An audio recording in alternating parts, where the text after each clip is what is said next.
Okay, let's dive into a story about AI from a time when trust itself basically froze over.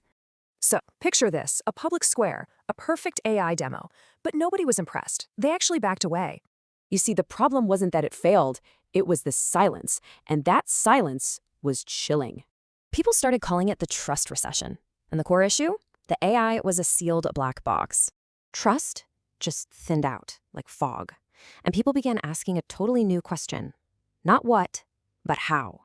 I mean, if a machine can't show its work, trust just dies.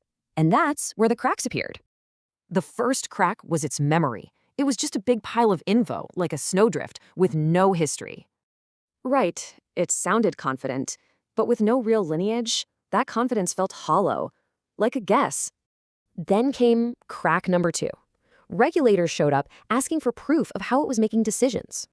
But these systems were built for answers, not explanations. That's like asking for sleigh tracks after the snow.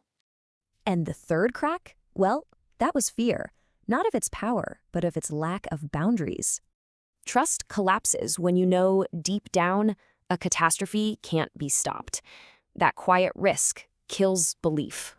So, how did this all thaw out? It wasn't with better messaging or a slick PR campaign, that's for sure. The realization was huge. You can't just ask for trust. You actually have to architect it into the system.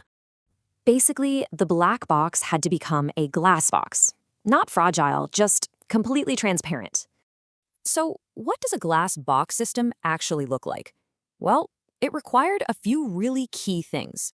Once these ideas were built in, everything changed. People stopped chasing explanations, and auditors stopped guessing. You could finally trust the system around the AI. Not just blindly believe its answer anymore. But, just seeing inside the box isn't the whole story. Visibility alone is not control. Which leaves us with a huge question. How do we keep humans in the loop without slowing everything to a halt?